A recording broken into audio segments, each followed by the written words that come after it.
Laurent Gbagbo décide de retirer désormais sa candidature, définitivement. C'est-à-dire que même si des prochaines élections arrivent, il n'en fera plus partie. Cette décision a choqué un bon nombre de personnes. Qu'est-ce qui se passe exactement? Asseyez-vous confortablement, on vous explique.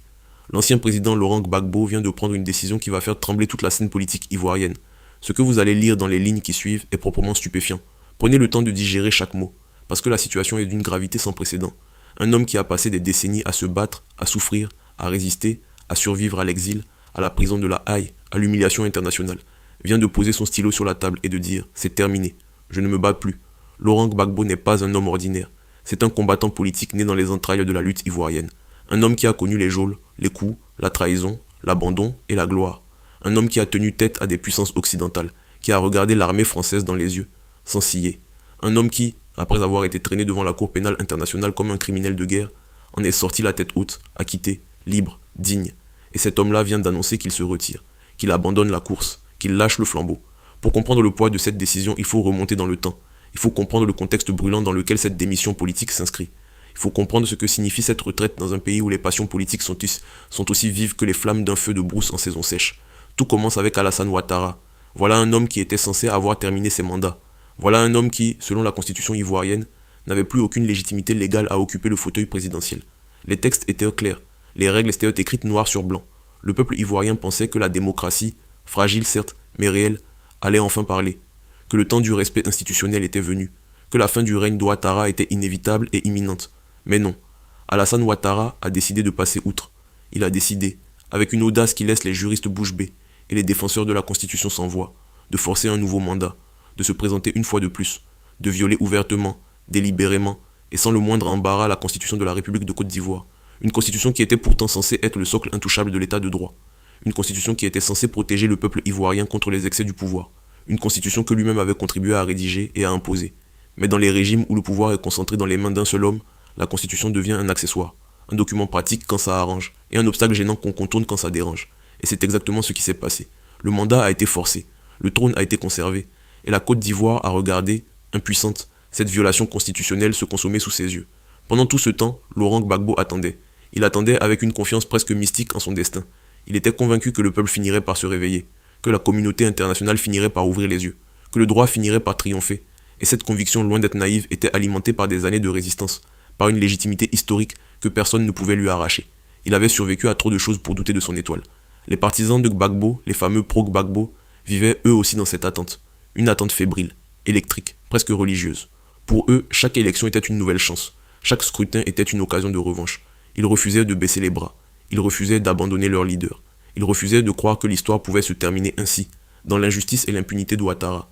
Ils continuaient de croire contre vent et marée que Gbagbo allait revenir, que le lion allait rugir une dernière fois, que la victoire était au bout du chemin, aussi long et sinueux soit-il. Mais le temps, lui, n'attendait pas. Le temps avançait. Et avec lui, l'âge avançait sur le corps de Laurent Gbagbo. Les années de prison, les années d'exil, les années de procès, les années d'incertitude avaient laissé des traces, profondes, invisibles peut-être pour ceux qui ne regardaient que la surface, mais bien réelles pour ceux qui connaissaient l'homme de près. Gbagbo vieillissait. Son corps, autrefois puissant, montrait des signes de fragilité. Et avec la fragilité physique venait une lucidité nouvelle, une lucidité douloureuse, mais nécessaire. La question devenait alors inévitable. Jusqu'à quand? Jusqu'à quand allait-il continuer à se battre contre une machine politique qui refusait de jouer selon les règles? Jusqu'à quand allait-il présenter sa candidature pour se heurter à des élections truquées, à des institutions corrompues, à un système conçu pour l'exclure? Jusqu'à quand allait-il sacrifier sa santé, son confort, sa tranquillité, sur l'autel d'un combat qui semblait de plus en plus inégal? Et c'est là que la décision a mûri, lentement, douloureusement, mais avec une certaine logique implacable. Le retrait définitif de Laurent Gbagbo de la scène électorale n'est pas une capitulation. C'est un homme qui regarde la réalité en face. C'est un homme qui comprend que continuer à s'exposer à des élections volées, à des résultats falsifiés, à des violations constitutionnelles répétées, c'est donner une légitimité à un système qui n'en mérite aucune. C'est se prêter à une comédie politique dont l'issue est écrite d'avance. Et Laurent Gbagbo n'a jamais été homme à jouer des rôles écrits par d'autres. Mais voilà le drame, le vrai drame qui se joue sous nos yeux. Ce n'est pas seulement la décision de Gbagbo qui choque, c'est la réaction de ses propres partisans. Les pro-Gbagbo, ces millions d'hommes et de femmes, qui ont porté son nom comme un étendard, qui ont souffert pour lui, qui ont été emprisonnés pour lui, qui ont perdu des emplois, des familles, des vies entières pour défendre sa cause, ces mêmes partisans refusent d'accepter cette décision, catégoriquement, viscéralement, avec une rage mêlée de désespoir. Pour eux, cette retraite est une trahison, ou du moins, elle ressemble à une trahison. Comment accepter que leur champion, leur symbole vivant, décide de se retirer? Comment accepter que la lutte s'arrête, que le combat cesse, que le flambeau soit posé à terre? Pour les pro-Gbagbo, il n'y a pas de fin. Il ne peut pas y avoir de fin. Il y aura une deuxième chance, une troisième, une centième, une millième. Tant que Ouattara sera sur son trône, tant que la Constitution sera foulée aux pieds, tant que la justice n'aura pas été rendue, le combat doit continuer, coûte que coûte. Et c'est là que réside la fracture. La fracture béante entre un homme qui a décidé de passer la main, de laisser la place aux jeunes, de transmettre le flambeau à une nouvelle génération de combattants politiques, et une base militante qui refuse obstinément d'entendre ce message. Une base qui vit encore dans le temps de la lutte totale. Une base pour qui le retrait de Gbagbo est impensable, inadmissible, inacceptable. Cette tension entre le leader et sa base est l'un des aspects les plus troublants de cette crise politique, parce qu'elle révèle quelque chose de profond sur la nature du mouvement pro-Gbagbo. Ce mouvement n'a pas seulement soutenu un homme, il a construit une identité autour de cet homme. Il a fait de Gbagbo non pas simplement un candidat ou un président, mais un mythe vivant, un symbole de résistance. Et quand un symbole décide de s'humaniser, de reconnaître ses limites, de dire stop, ceux qui ont fait de lui un mythe se retrouvent démunis, perdus, en colère. La situation est donc d'une complexité redoutable. D'un côté, un homme épuisé par des décennies de combats qui choisit la dignité du retrait, plutôt que l'humiliation d'élections truquées à répétition. De l'autre, une armée de fidèles qui refuse de voir la réalité en face, qui préfère l'espoir illusoire à la vérité douloureuse. Et au milieu de tout cela, Alassane Ouattara qui observe, probablement avec satisfaction, cette division qui affaiblit davantage son adversaire historique. Car c'est bien là le vrai gagnant de cette histoire. Pendant que les pro-Gbagbo se déchirent, pendant que la base militante crie à la trahison, et que le vieux lion pose définitivement ses griffes, Ouattara continue de gouverner. Il continue d'occuper un fauteuil qu'il n'aurait jamais dû reprendre. Il continue de bafouer une constitution que personne ne semble plus capable de défendre. Et il le fait en toute impunité, pendant que l'opposition se consume de l'intérieur. Le retrait de Gbagbo, c'est peut-être la fin d'une époque, mais c'est surtout le révélateur d'un système politique profondément malade, où les règles ne valent que pour ceux qui n'ont pas le pouvoir de les violer. Et c'est précisément cette maladie institutionnelle qui devrait préoccuper chaque Ivoirien, chaque Africain, chaque observateur du continent. Parce que ce qui se passe en Côte d'Ivoire n'est pas un cas isolé, c'est le symptôme d'un mal profond qui ronge les démocraties africaines depuis des décennies. Ce mal s'appelle la confiscation du pouvoir. Cette pratique odieuse qui consiste pour un dirigeant en place à utiliser toutes les ressources de l'État, toutes les institutions, toutes les lois, tous les juges, tous les soldats, pour se maintenir au sommet envers et contre tout, contre le peuple, contre la Constitution, contre l'histoire. Ouattara n'a pas inventé cette méthode. Elle existait bien avant lui sur le continent. Des présidents à vie qui modifient les constitutions comme on change de chemise. Des chefs d'État qui organisent des élections dont ils connaissent déjà le résultat. Des hommes qui confondent leur personne avec leur nation, qui croient sincèrement que leur départ serait une catastrophe pour leur pays, alors que c'est précisément leur maintien qui est la catastrophe. Mais ce qui rend le cas ivoirien particulièrement douloureux, c'est le contexte historique. Ce pays a vécu une guerre civile. Ce pays a saigné. Des milliers de morts, des familles déchirées, des quartiers entiers transformés en champs de bataille, des femmes violées, des enfants soldats, des crimes qui ont défrayé la chronique internationale. Et après tout ce sang versé, après toutes ces larmes, après toutes ces souffrances, le peuple ivoirien méritait mieux. Il méritait une démocratie stable. Il méritait des institutions respectées. Il méritait un état de droit digne de ce nom. Au lieu de cela, il assiste impuissant à la répétition des mêmes schémas, les mêmes violations, les mêmes tricheries, les mêmes manipulations constitutionnelles, comme si le sang versé n'avait servi à rien, comme si les morts étaient morts pour rien. Et c'est peut-être la chose la plus révoltante dans toute cette histoire, cette impression terrible que rien n'a changé, que rien ne change jamais vraiment. Laurent Gbagbo, lui, a tiré ses conclusions. Un homme de son expérience, un homme qui a tout vu, tout vécu, tout subi, finit par comprendre certaines vérités que la passion politique avait peut-être obscurcies pendant longtemps. Il comprend que la jeunesse ivoirienne a besoin de nouveaux visages, de nouvelles voix, de nouveaux leaders qui ne portent pas le poids d'une histoire aussi lourde, aussi polarisante, aussi douloureuse que la sienne. Des leaders qui peuvent parler à tous les Ivoiriens, pas seulement à une moitié du pays. Des leaders capables de rassembler là où lui, malgré toute sa grandeur, a aussi contribué à diviser. Car il faut avoir le courage de le dire. Laurent Gbagbo est une figure historique majeure, un combattant politique d'une trempe rare, un homme qui a résisté à des pressions que peu d'êtres humains auraient pu supporter. Mais il est aussi une figure clivante. Son nom n'évoque pas les mêmes émotions selon que l'on est du nord ou du sud, selon que l'on est Dioula ou Bété, selon que l'on a perdu un proche dans la crise post-électorale, ou que l'on a survécu aux exactions de l'autre camp. La Côte d'Ivoire est un pays blessé, et Gbagbo est à la fois le médecin et une partie de la blessure. Alors son retrait, aussi douloureux soit-il pour ses partisans, porte en lui une possibilité de cicatrisation, une possibilité pour la politique ivoirienne de se renouveler, de se réinventer, de trouver de nouvelles figures capables de porter un projet national véritablement inclusif. Des figures qui n'arrivent pas avec le bagage d'une guerre civile sur les épaules, des figures qui peuvent regarder vers l'avenir sans être constamment rattrapées par les fantômes du passé. Mais pour que cette possibilité se concrétise, il faut que les projets Gbagbo acceptent de faire leur deuil, et c'est là que le défi est immense. Faire le deuil d'un leader, c'est l'une des choses les plus difficiles en politique, surtout quand ce leader incarne une cause qui dépasse sa seule personne, surtout quand cette cause est liée à une injustice réelle, documentée, indéniable. Comment demander à des gens de passer à autre chose quand l'injustice, elle, n'est pas passée à autre chose? Comment demander à des militants de tourner la page quand la page de la violation constitutionnelle d'Ouattara n'a toujours pas été tournée? C'est la question fondamentale. Et elle n'a pas de réponse simple, parce que les deux réalités coexistent, la réalité de l'injustice qui perdure, et la réalité du temps qui avance et qui impose ses propres lois. On peut avoir raison sur le fond, et néanmoins être contraint de s'adapter à une situation qu'on n'a pas choisie. On peut dénoncer une violation constitutionnelle avec toute la véhémence du monde, et néanmoins reconnaître qu'attendre indéfiniment que la justice tombe du ciel n'est pas une stratégie politique viable. Les pro-Gbagbo devront tôt ou tard affronter cette équation.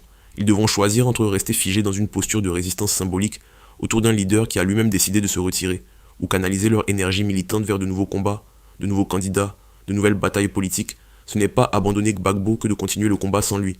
C'est au contraire lui rendre hommage en montrant que la cause qu'il a portée était plus grande que sa seule personne. Et cette cause, quelle est-elle au fond? Elle est simple, elle est universelle. Elle s'appelle le respect de la Constitution. Elle s'appelle l'alternance démocratique. Elle s'appelle la fin de l'impunité pour ceux qui violent les règles du jeu démocratique. Elle s'appelle la dignité d'un peuple qui refuse d'être gouverné contre sa volonté. Ces valeurs ne meurent pas avec le retrait de Gbagbo. Elles survivent, elles persistent, et elles trouveront d'autres voies pour les porter. Ce qui est certain, c'est que la Côte d'Ivoire est à un tournant. Le retrait de Gbagbo referme une page politique majeure de l'histoire du pays. Une page tumultueuse, tragique par moments, héroïque par d'autres, mais une page qui a façonné l'identité politique ivoirienne pour des générations. Ce qui s'écrit maintenant, c'est la suite. Et la suite appartient aux jeunes. Elle appartient à ceux qui n'ont pas connu la guerre, ou qui l'ont connue enfant, et qui portent en eux la détermination de construire autre chose. Quelque chose de plus solide, quelque chose de plus juste. Alassane Ouattara, lui, continuera probablement à faire comme si tout allait bien, comme si gouverner en violant la Constitution était une pratique normale, comme si le peuple ivoirien avait oublié. Mais les peuples n'oublient pas, ils se souviennent. Et l'histoire, cette grande comptable implacable, finit toujours par présenter la facture. Nul dirigeant, aussi puissant soit-il, n'échappe définitivement au jugement de l'histoire. En attendant ce jugement, la Côte d'Ivoire respire dans une atmosphère lourde, une atmosphère où la parole politique est surveillée, où les opposants marchent sur des œufs, où la liberté de critiquer le pouvoir en place se rétrécit comme une peau de chagrin. Les journalistes qui osent dénoncer les dérives du régime se retrouvent dans des situations précaires. Les militants qui descendent dans la rue pour réclamer le respect de la Constitution sont dispersés par des forces de l'ordre qui obéissent à un pouvoir illégitime. Et le silence international, complice par sa passivité, aggrave cette situation jour après jour. Car il faut parler de ce silence assourdissant de la communauté internationale face aux violations constitutionnelles répétées d'Ouattara. Ces mêmes puissances occidentales qui se gargarisent de démocratie, qui donnent des leçons de gouvernance au reste du monde, qui brandissent les droits de l'homme comme un étendard, ont regardé ailleurs quand Ouattara a forcé son troisième mandat. Elles ont murmuré quelques critiques molles, poussé quelques soupirs discrets, puis sont passées à autre chose. Les intérêts économiques, le cacao, le café, les contrats juteux, ont pesé infiniment plus lourd dans la balance que le respect de la démocratie ivoirienne. Cette hypocrisie n'est pas nouvelle, elle est même structurelle, dans les relations entre l'Afrique et les grandes puissances. On soutient la démocratie quand ça arrange, on ferme les yeux quand les affaires sont bonnes, et les Ivoiriens, comme tant d'autres peuples africains avant eux, ont appris à leurs dépens que la solidarité internationale en matière de démocratie est une marchandise rare, distribuée avec une sélectivité qui en dit long sur les vraies priorités de ceux qui prétendent défendre les valeurs universelles. Dans ce contexte d'abandon international et de répression intérieure larvée, le retrait de Gbagbo prend une dimension encore plus tragique, parce qu'il signifie que même la dernière grande figure de l'opposition historique ivoirienne a fini par reconnaître que le rapport de force est trop défavorable, que les dés sont pipés, que continuer à jouer dans un casino truqué n'a plus aucun sens. Et cette reconnaissance, aussi lucide soit-elle, laisse un vide politique béant que personne ne semble encore capable de combler. Ce vide est dangereux. Les vides politiques ne restent jamais vides longtemps. Ils se remplissent, parfois de quelque chose de meilleur, parfois de quelque chose de pire. En Côte d'Ivoire, le risque est réel de voir cette frustration accumuler, cette colère rentrer des millions de projets Gbagbo orphelins de leur leader, se transformer en quelque chose d'incontrôlable, en quelque chose qui n'aurait plus rien de politique au sens noble du terme. Les frustrés sans débouché électoral finissent parfois par chercher des exutoires qui n'ont rien de pacifique. Parlons maintenant de ce que personne n'ose dire à voix haute.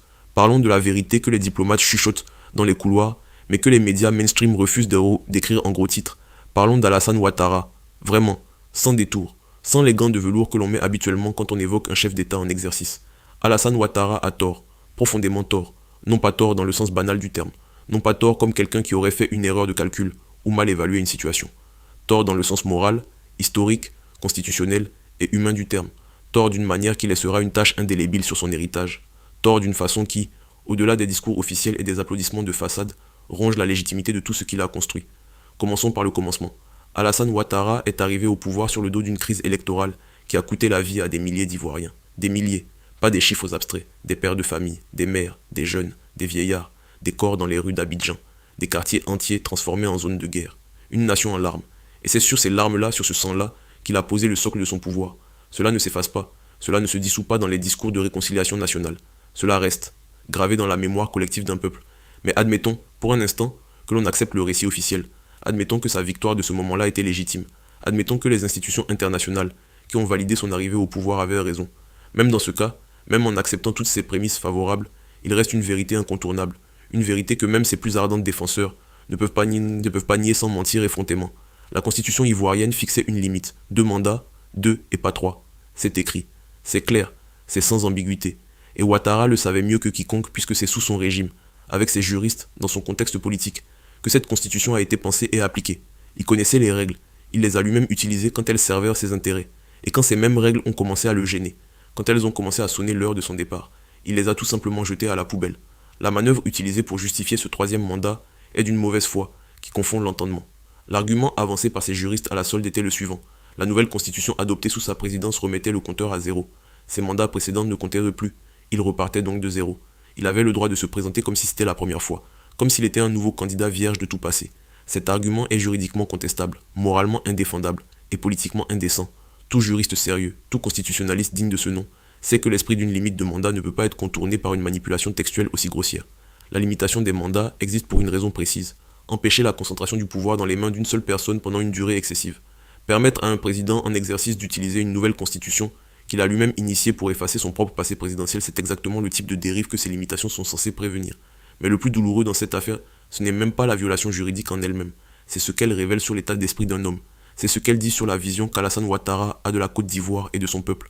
Elle dit qu'il se croit indispensable. Elle dit qu'il estime que les règles valent pour les autres, pas pour lui. Elle dit qu'après toutes ces années au pouvoir, après tout ce qu'il a vu et vécu, il n'a pas développé cette sagesse rare que l'on appelle le sens de l'État. Ce sens qui pousse un grand dirigeant à mettre l'intérêt de ses institutions au-dessus de son intérêt personnel. Ce sens qui lui permet de dire « Le pays a besoin que je parte pour que la démocratie soit plus forte que moi ». Ouattara n'a pas dit cela. Il a dit le contraire. Par ses actes, par ses décisions, par son maintien au pouvoir, il a dit « Je suis plus important que la Constitution, je suis plus important que les règles, je suis plus important que vous ». Et c'est ce message-là qui blesse profondément les Ivoiriens qui croyaient encore en la possibilité d'une démocratie fonctionnelle dans leur pays. C'est ce message-là qui a achevé de décourager Laurent Gbagbo et de le pousser vers la sortie.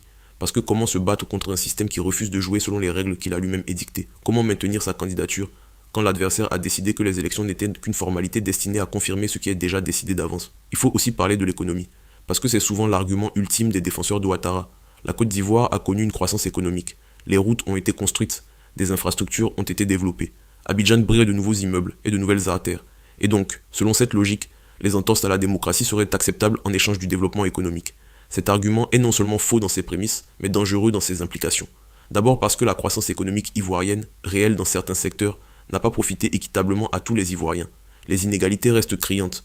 Des millions de personnes vivent encore dans une pauvreté profonde pendant qu'une élite proche du pouvoir accumule des richesses indécentes. La vitrine d'Abidjan ne reflète pas la réalité du pays profond. Ensuite parce que l'argument du développement contre la démocratie est le plus vieux sophisme des régimes autoritaires. On l'a entendu en Chine, on l'a entendu au Rwanda, on l'a entendu partout où un dirigeant voulait justifier sa mainmise sur le pouvoir en se présentant comme le seul capable de gérer le développement de son pays. C'est une rhétorique qui infantilise les peuples en leur disant « Vous n'avez pas besoin de liberté, vous avez besoin de routes, vous n'avez pas besoin de démocratie, vous avez besoin d'électricité. Les peuples méritent les deux. » Et l'histoire a prouvé, encore et encore, que les nations qui construisent leur développement sur des bases institutionnelles solides, sur le respect de l'état de droit, sur l'alternance démocratique, construisent quelque chose de durable, tandis que celles qui sacrifient leurs institutions sur l'autel du développement économique finissent tôt ou tard par payer le prix de cette erreur fondamentale.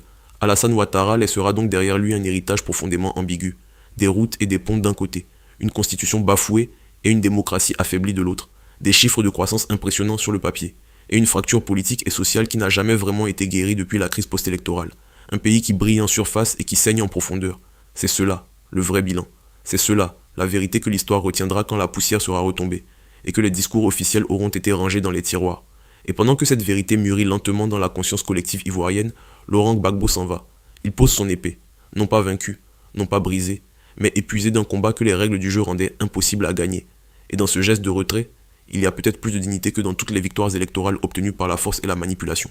L'histoire a cette façon cruelle et magistrale de remettre les choses à leur place. Elle prend son temps, elle n'est jamais pressée, mais elle finit toujours par parler. Et quand elle parle, elle ne murmure pas, elle tonne. Gbagbo s'en va donc, mais son absence sera plus bruyante que bien des présences. Parce qu'un homme qui a marqué l'histoire politique d'un pays de cette manière ne disparaît jamais vraiment de la scène. Il se transforme, il devient légende, Il devient référence. Il devient ce point fixe autour duquel les générations futures construiront leurs propres analyses, leurs propres jugements, leurs propres combats. Et peut-être que c'est cela, finalement, la victoire silencieuse de Laurent Gbagbo. Non pas la victoire électorale qu'il n'a jamais pu obtenir dans des conditions équitables, non pas la victoire judiciaire qu'il a certes arrachée à la haie, mais qui n'a jamais débouché sur un retour triomphal au pouvoir. Non, sa victoire, c'est d'avoir survécu, d'avoir résisté, d'avoir gardé sa dignité intacte malgré tout ce qu'on lui a fait subir, d'avoir dit la vérité sur le système même quand cette vérité lui coûtait tout. Dans un continent où la politique dévore les hommes et les recrache de brisés, corrompus ou silencieux, Gbagbo sort de scène debout, meurtri, certes, vieilli, incontestablement, mais debout. Et cela, ni Ouattara, ni ses alliés internationaux, ni les années de prison, ni l'exil, ni les procès, ne peuvent le lui enlever. La Côte d'Ivoire retient son souffle. Un nouveau chapitre commence. Et ce chapitre, contrairement au précédent, n'a pas encore de nom. Il attend d'être écrit par ceux qui refuseront eux aussi de se coucher.